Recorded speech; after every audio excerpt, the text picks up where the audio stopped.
Hi guys, इस video में हम सीखने वाले हैं इंटरप्रेटर एंड कंपाइलर के बारे में। What is the difference between interpreter and compiler and interpreter and compiler काम कैसे करते हैं, हम इसके बारे में भी सीखने वाले हैं।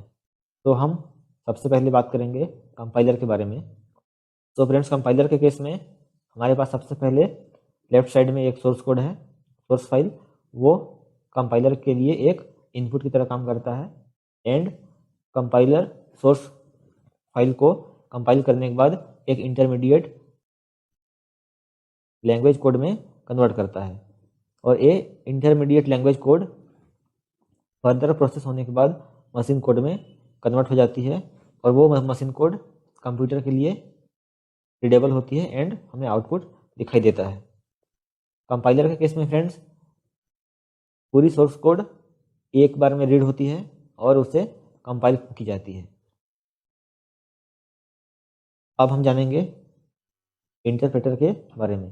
तो इंटरप्रेटर के केस में सोर्स कोड इंटरप्रेट होती है इंटरप्रेटर के द्वारा एंड डायरेक्टली मशीन कोड में कन्वर्ट हो जाती है।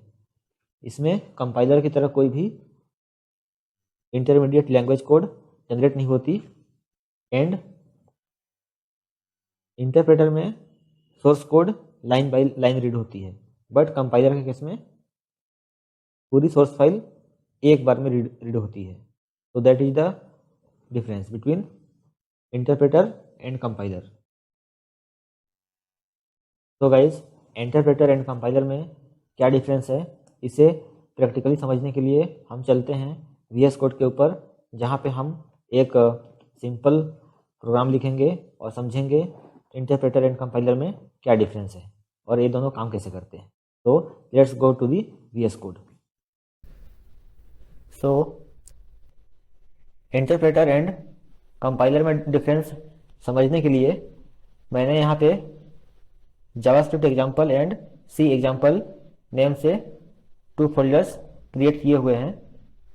अभी मैं इन्हें VS कोड के अंदर खोल लेता हूँ। तो सी लैंग्वेज के अंदर मैंने एक example.c नेम से एक फाइल क्रिएट किया हुआ है।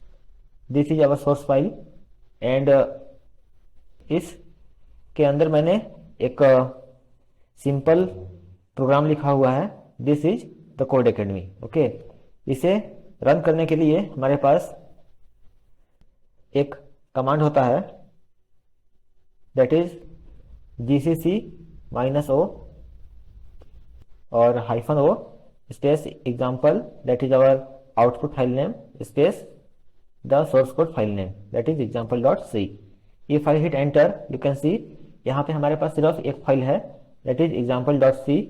जैसे ही मैं एंटर करता हूँ, एंटर करने के बाद आप देख पाओगे example.c के ऊपर एक न्यू फाइल क्रिएट हो चुका है, that is our intermediate language code.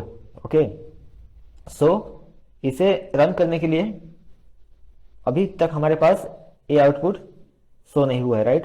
सो इसे रन करने के लिए, आउटपुट शो करने के लिए हमारे पास एक और कमांड होता है, ./example। Okay, if I hit enter, then you can see the output, this is the code academy। Okay, so यहाँ पे हमने फर्स्ट कमांड से example.c को कंपाइल किया। कंपाइल होने के बाद एक इंटरमीडिएट लैंग्वेज की फाइल क्रिएट होती है और इस फाइल को रन करने के लिए हमें नेक्स्ट कमांड एंटर करना होता है, that is ./filename। So this is getting compiled. Compile होने के बाद हमें फिर से रन करना होता है, तब हमें जाके आउटपुट दिखाई देता है। ओके, बट यहाँ पे सेम आउटपुट हम लाने वाले हैं जावास्क्रिप्ट के अंदर। सो यहाँ पे मैंने जावास्क्रिप्ट के अंदर भी एक सिमिलर प्रोग्राम लिखा हुआ है। इस प्रोग्राम को रन करने के लिए मैं टर्मिनल ओपन करता हूँ और टर्मिनल पे कमांड एंटर करता हूँ, node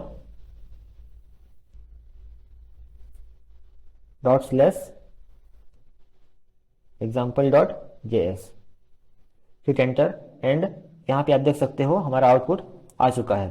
बट हमने सिर्फ एक ही कमांड एंटर किया और यहाँ पे कोई भी इंटरमीडिएट लैंग्वेज की फाइल क्रिएट नहीं हुई है।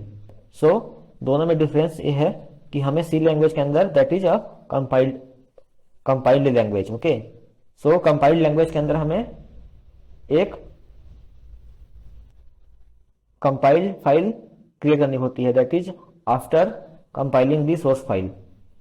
ओके, सोर्स फाइल को रन करने के बाद हमें एक कंपाइल फाइल मिलती है, that is intermediate language file. Okay, और हमें आउटपुट देखने के लिए नेक्स्ट कमांड रन करना पड़ता है। बट इंटरप्रेटेड लैंग्वेज के अंदर हमें कोई भी सेपरेट कमांड या फिर कोई भी सेपरेट फाइल क्रिएट करने की जरूरत नहीं पड़ती है। So this is the main difference between a compiled language and a interpreted language. So C language हमारा एक कंपाइल्ड लैंग्वेज है और जावास्क्रिप्ट हमारा एक इंटरप्रेटेड लैंग्वेज है।